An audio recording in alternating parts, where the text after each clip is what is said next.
for Mr. Raju Dev, State Chairperson, Tamil Nadu.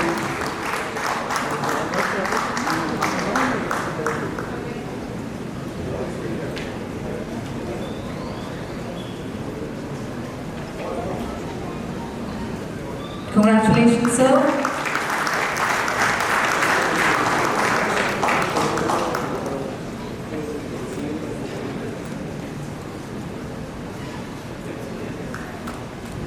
I request Shri Bhagel ji, Mr. Singhania, Mr. Vigneshwar, Mr. Giridhar to felicitate Mr. Amar J. Sheikh, State Chairperson, Maharashtra. Congratulations, sir.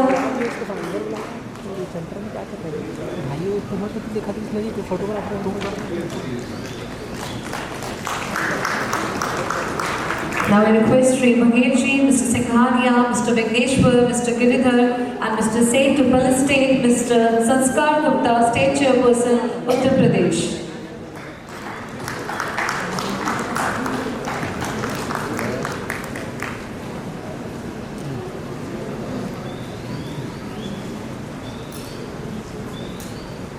Raman, उन लोगों को समझाओ, किसी और की बात नहीं सुनता, हम लोग की बात ज़्यादा सुनते हैं।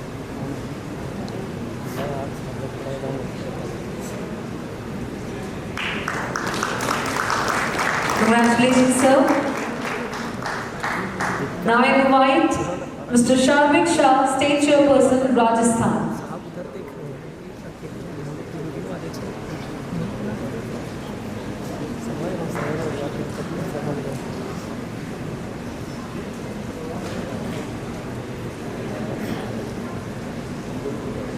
Thank you to all the state chairpersons for their outstanding contribution and all FADA initiatives during their tenure.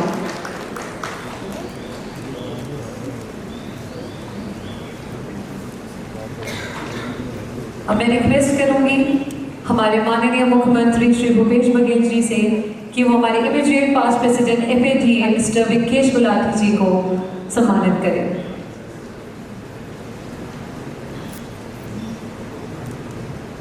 A huge round of applause for Mr. Gulati, ladies and gentlemen.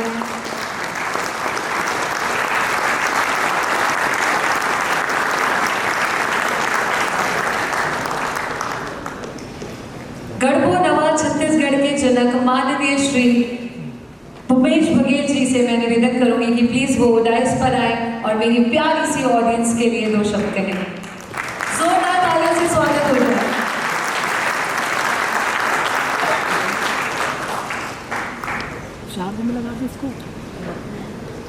सबसे पहले मैं आप सबका रायपुर में छत्तीसगढ़ में स्वागत करता हूँ, अभिनंदन करता हूँ। और छत्तीसगढ़ में 36वां राष्ट्रीय अध्यक्ष FADA का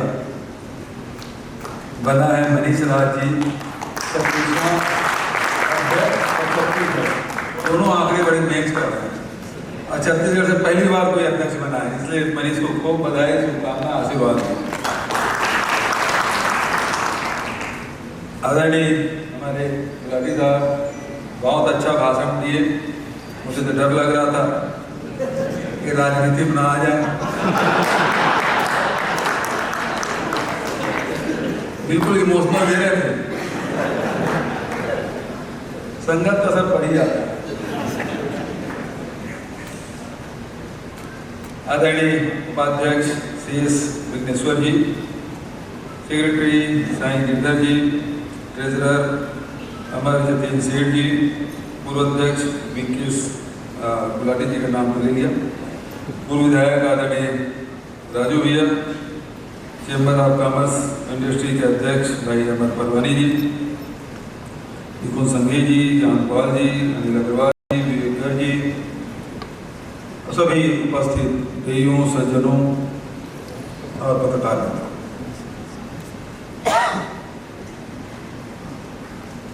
बहुत देर से आप लोग बैठे हैं, बहुत देर तक इंतजार भी करना पड़ा और मेरे आने में विलम्ब भी हुआ और विलम्ब का कारण भी था कि आज भारतीय जनता पार्टी के लोग घेराव के थे मुख्यमंत्री निवास का, तो तो लोग तो घेर नहीं पाए थे, लेकिन हमारे अधिकारी लोग पूरा सीएम हाउस को बैरिकेडिंग कर दी, कोई आ ना पाए। आने के लिए तो ठीक था, जाने के लिए भी रुकावट था। तो इस कारण से आने में विलम्ब हुआ, उसके लिए मैं आप सबसे क्षमा चाहता हूँ। अभी बहुत सारी बातें हो रही थी और मैं बैठे बैठे सोच भी रहा था, यदि पिछले 3 दशक को निकाल दिया जाए, 30 शतक को, दशक नहीं, 300 साल पहले की बात करें तो हमारी स्थिति क्या थी? न हमारे पास टेलीफोन था, न हमारे पास ट्रेन थी, न हमारे पास गाड़ियां थी, बैलगाड़ी युग था। और उसके बाद तेजी से बदलाव हुआ, तो आज एक समय था जब गाड़ियां आई तो ट्रक और जीप के एवरेज करीब करीब बराबर हुआ। उतना डीजल उतना पेट्रोल ट्रक में भी लगता था, उतना ट्रक और या डीजल या पेट्रोल जीप में भी लगता था। क्यों राजू? एवरेज उतना ही था ना, 4 का एवरेज देता था, ट्रक भी देता था, जीप भी। तब कोई डीजल या पेट्रोल के भाव के बारे में उतना नहीं सोचता, लेकिन जैसे पेट्रोल और डीजल के भाव बढ़ने लगे तो फिर ऑटोमोबाइल सेक्टर में भी परिवर्तन करना पड़ा। भैया ज़्यादा एवरेज देने वाली गाड़ियाँ लाओ, तो ज़्यादा एवरेज देने के लिए फिर इंजन में भी परिवर्तन आया, बॉडी में परिवर्तन आया। अब स्टील की जगह फाइबर उसका स्थान ले लिया। फिर चिंता हो गई, अब ग्लोबल वार्मिंग की बात होने लगी, तो ग्लोबल वार्मिंग के कारणों से हो रहा है कार्बन उत्सर्जन, कार्बन के साथ मीथेन उत्सर्जन। तो ये कार्बन उत्सर्जन कहाँ से हो रहा है?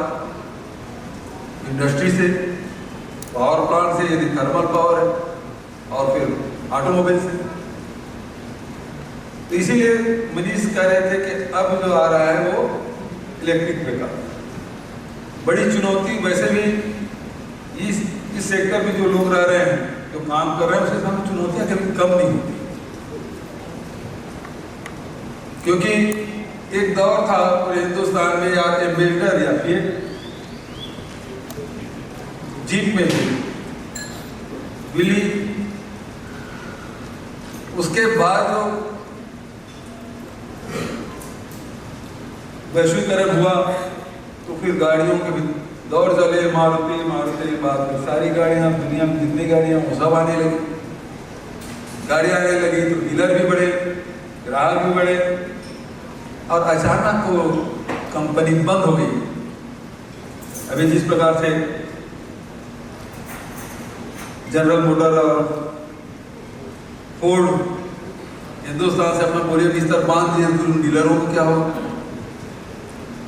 चुनौतियां आपके पास कम नहीं है। अभी जिस प्रकार से बातें हो रही थी, तब एनसीआर में आप सुप्रीम कोर्ट का आदेश हो गया कि 10 साल पुराने डीजल गाड़ी नहीं चला सकते, 15 साल पुराने आप पेट्रोल गाड़ी नहीं चला सकते। वहाँ दिक्कतें हैं, ग्राहक के सामने दिक्कत है, तो फिर उसके सेल्समैन के सामने भी दिक्कत है। फिर वो BS4 और क्या BS6 वो आया। कितने दिन तक क्या आपको बंद कर देना है? तो डीलर के सामने समस्या। ये तो सरकारों के द्वारा हो गया, ऊपर वाले भी मार कर दी। जिस समय BS4 और BS6, जब तक BS4 को निपटाना था, कोरोना माता आ गई। कैसे निपटना वो सेल्स में जो डीलर है वो जाने उस दौर से कैसे गुजरे हैं। एक तो कोरोना का मार, कोरोना जो जूझ रहे हैं, दूसरे BS4 को निपटाना था, वो भी दौर था। अब जो बातें आ रही है कि ये इलेक्ट्रिक व्हीकल से कैसे निपटे, ये जो चुनौती है उसका सामना कैसे करना, ये सब बातें आपके सामने। ऐसा नहीं है कि आपके पास चुनौतियां कम है,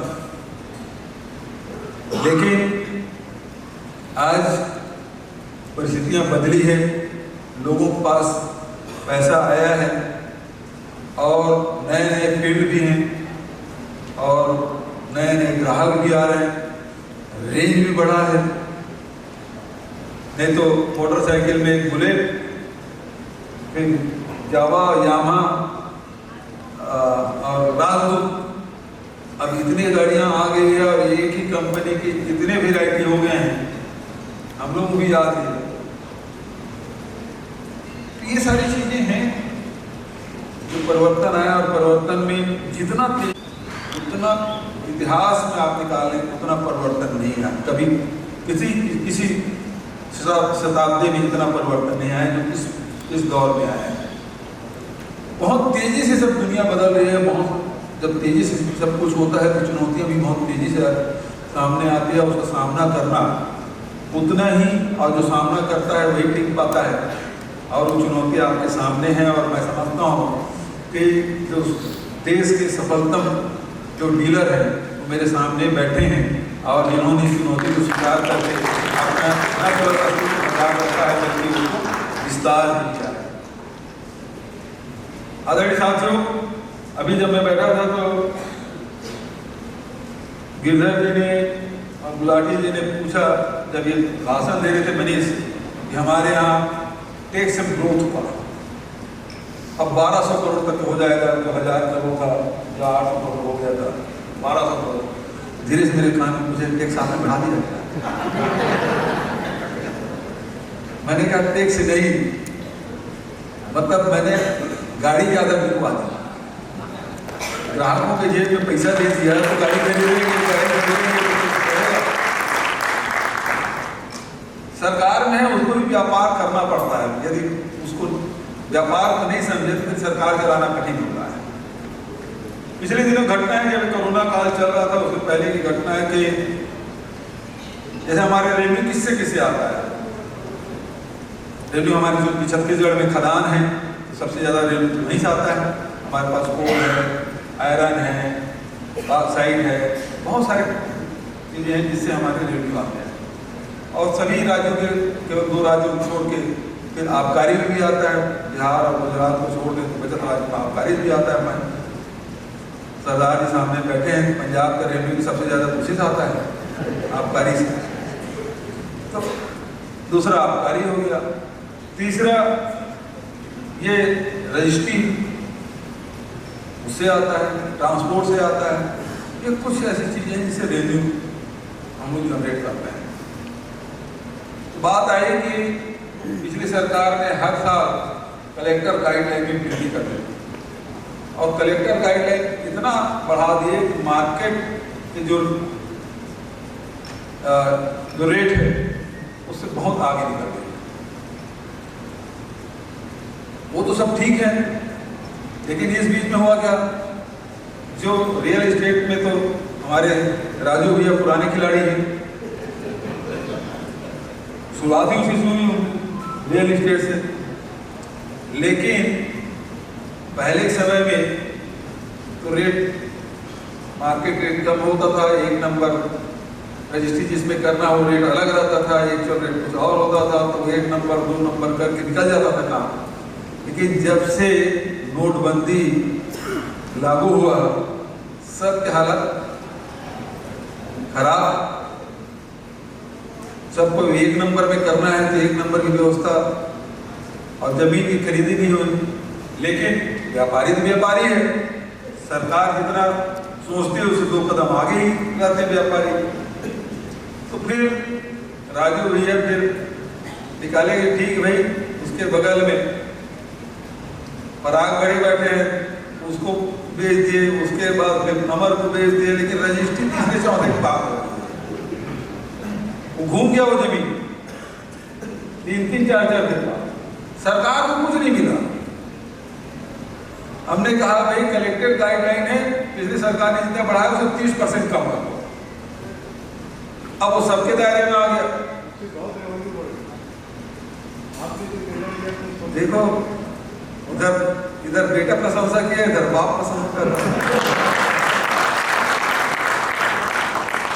उससे हुआ क्या, कोरोना काल में भी जब हम लोग बैठे कि अब कोरोना हो गया, कोरोना के बाद सारी इंडस्ट्री बंद हो गई है, सारी फैक्ट्रियां बंद हो गई, सारे खदानें बंद हो गई, ट्रांसपोर्टिंग बंद हो गया, होटल बंद हो गया, जिससे जिससे पैसा आता सब बंद हो गया पूरे देश का, छत्तीसगढ़ में नहीं देश का हो गया।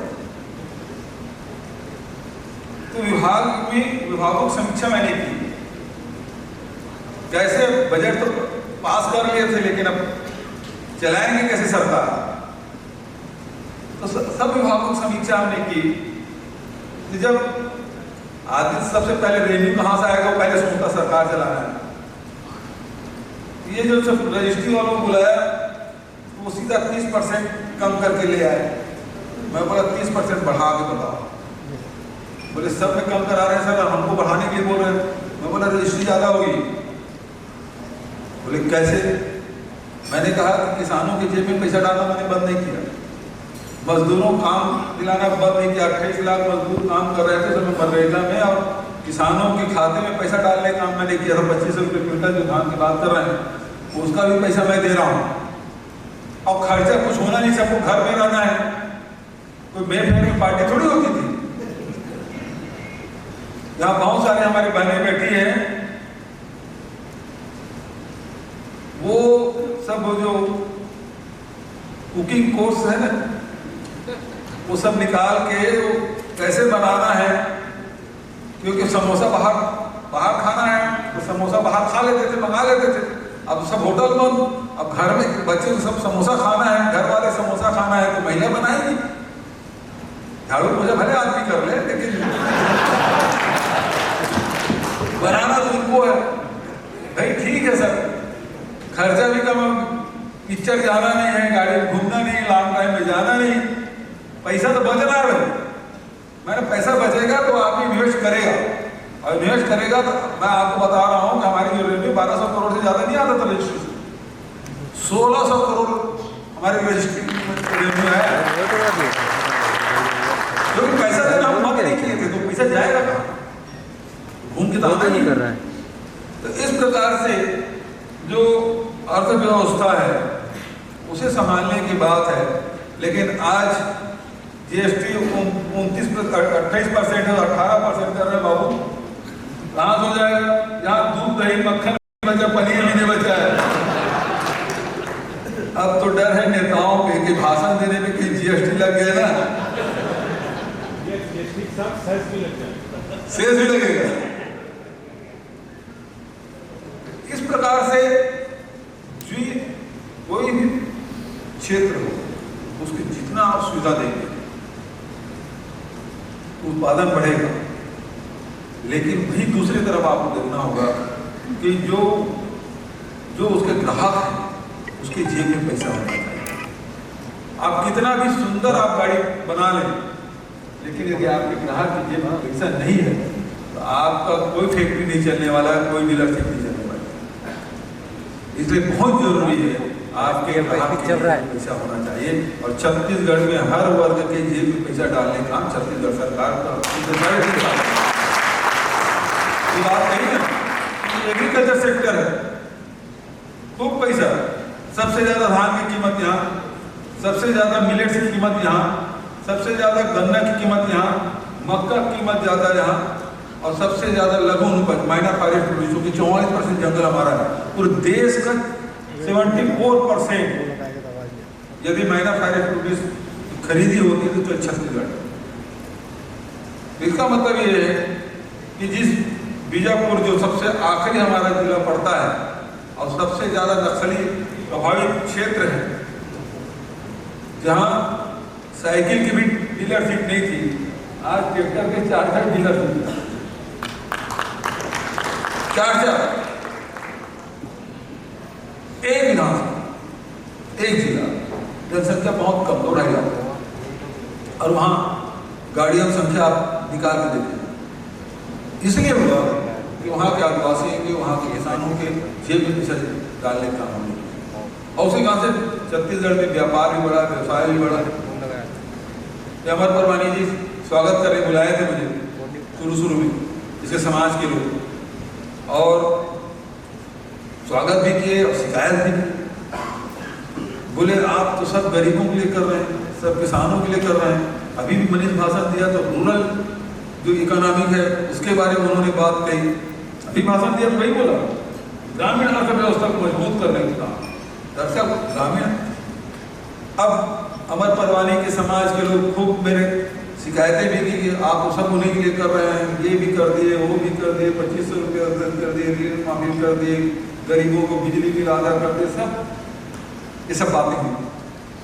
अब स्वागत भी कर लिया था और मुझे आखिरी में मौका मिला भाषण देने का, तो मैंने कहा भाई आपकी सारी शिकायतें बिल्कुल सही हैं, मैंने आपके लिए कुछ नहीं किया, यहाँ मैं व्यापारियों के लिए कुछ नहीं किया, बिल्कुल सही है, मैं मुझे स्वीकार करने में कोई उसमें गुरेज नहीं है, लेकिन एक काम नहीं किया।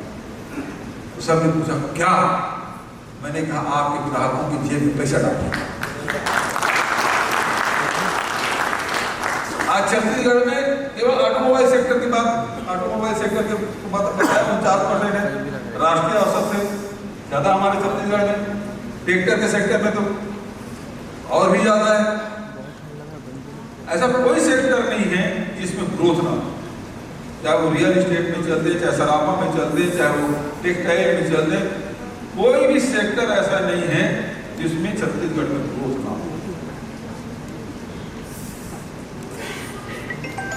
तो एक पहिया उद्योग को एक पहिया आपको घुमाना पड़ेगा तो सारे घूमना शुरू हो जाता है। आज पूरे देश में अब तो चर्चा बंद हो गई, नहीं तो एक ही समस्या थी, बड़ी समस्या के रूप में, खासकर नेता के रूप में, वो मॉब लिंचिंग होता था केवल गाय के नाम से। कितने लोगों की जाने गई, कितने लोग थाने में गए, कितने लोग जेल गए, इतने अधिक। कभी गो तस्करी की बात होती थी, कभी गौ मांस की बात होती थी, और लोगों को मार पीट के पूरा राष्ट्रीय समस्या बन गई। समाधान कोई नहीं निकाल रहा। अच्छा, ठीक। समाधान निकला और वो छत्तीसगढ़ से निकला। हमने कहा भैया गाय है वो समस्या नहीं है, हमारी सोच में, हमारे कार्यक्रमों में बदलाव लाना पड़ेगा। ठीक है। हमने गोबर खरीदना शुरू किया। 2 रुपये किलो में गोबर, सब लोग हंसते थे, कैसे गोबर लेंगे, कैसे तौलेंगे, किसमें रखेंगे, क्या करेंगे। लेकिन आज मैं आपको बताऊं कि गोबर हमने खरीदा करीब 79 लाख क्विंटल, अभी तक के 2 साल में हमने खरीद लिया है। 79 लाख क्विंटल उसका वर्मी कंपोस्ट बना दिया। हजारों लोग वर्मी कंपोस्ट बनाने में लगे हैं। अब वो 20 लाख क्विंटल वर्मी कंपोस्ट खेत में चला गया। भारत सरकार के पास जितना फर्टिलाइजर की फैक्ट्री नहीं होगी, उससे ज्यादा हमारे छत्तीसगढ़ में वर्मी कंपोस्ट खाद बनाने की फैक्ट्री बन गया। गाँव गाँव का 6500 गाँव हमारे वो बन रहे, 6500 गाँव। तो कार्बन उत्सर्जन केवल फैक्ट्री से नहीं, केवल व्हीकल से नहीं, बल्कि कार्बन उत्सर्जन खेतों से भी हो रहा है। तो पराली जलाने का काम कर रहे हैं। दिल्ली में जो बात हो रही है पराली जलाने, पूरा पंजाब का, हरियाणा का, पश्चिमी उत्तर प्रदेश के जितने धान कटिंग करते हैं सब जला देते हैं, पैरा को, पराली को। वो पूरा दिल्ली में जाता है। तो सुप्रीम कोर्ट भी हर समय कमेंट करते हैं कि इसको गैस चैम्बर बना दीजिए। तो हमने तो जलाना भी बंद कर दिया, पैरादान करवा देते हैं, जानवरों को खिलाने का काम कर रहे हैं और खेत को सुधारने का काम कर रहे हैं। और उससे सबसे बड़ी बात ये है, आज सबसे ज्यादा मरीज कहाँ है, किस सेक्टर में, किस कारण से, कोई स्टडी नहीं हुई। आज सबसे ज्यादा आपको कैंसर से पीड़ित व्यक्ति मिलेंगे, किडनी फेल की शिकायतें मिलेगी, हाइपर टेंशन की शिकायतें मिलेगी, बीपी, कोई नशा नहीं करता फिर भी बीपी बढ़ा ही रहता है, शुगर बढ़ा ही रहता है। क्यों? क्योंकि हमारे खान पान में परिवर्तन आया है, हमारे रहन सहन में परिवर्तन आया है। मेहनत में कमी आई है, लेकिन दूसरा ये भी है, हमारे जो अनाज है, हमारे फल है, हमारी सब्जियां हैं, वो भी कितना पेस्टिसाइड, कितना रासायनिक खाद आप डाल रहे हैं, और उसका आपके शरीर में क्या अंतर आ रहा है। अभी आप सब्जी खाएंगे, बढ़िया हरा हरा दिखता है, मार्केट में जाते हैं हमारी बहनें खरीदने, सबसे हरा दिखाई देता है, उसको खरीद लेते हैं। ये पता नहीं रहता कि कल शाम को उसमें जहरीली पेस्टिसाइड डाला गया है, जिसका असर खत्म नहीं हुआ।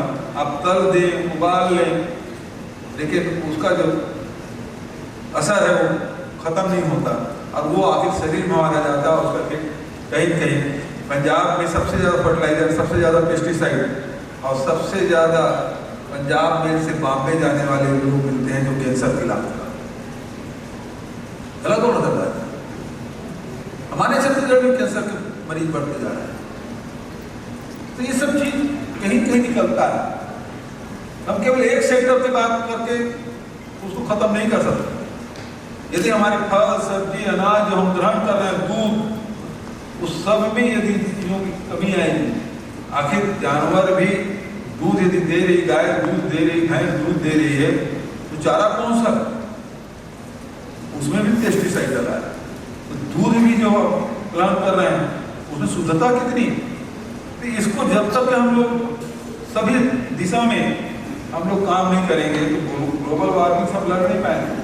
केवल इलेक्ट्रिक व्हीकल से काम नहीं चलेगा, अब दूसरे सेक्टरों में हमको काम करने होंगे और उसी तेजी से काम करने होंगे, तब हम समाज को सुरक्षित रख पाएंगे। मैं बहुत ज़्यादा लेक्चर दे रहा हूँ, बहुत लोग माई ले रहे हैं, तो मैं और बहुत ज़्यादा, क्योंकि मैंने ही कहा कि कहीं भाषण पे कहीं GST लग जाए तो रेवेन्यू बहुत बढ़ जाएगा देश का। नहीं समझे?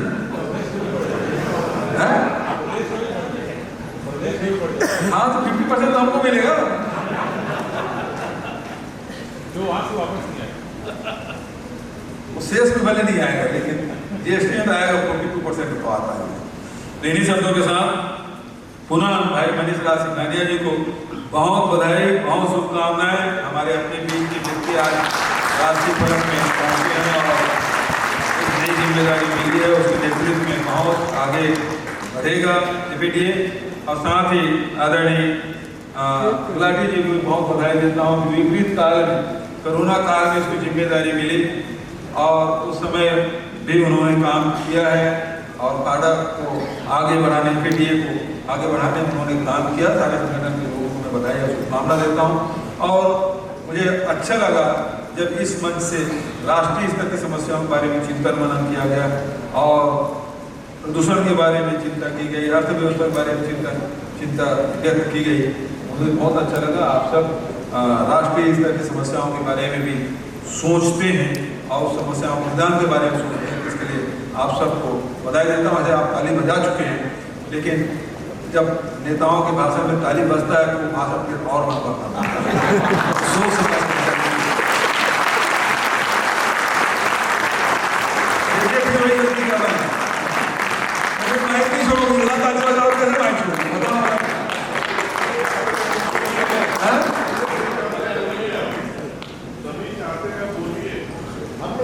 मैं जानता हूँ मुंह से कुछ और कर रहे, दिल में कुछ और है।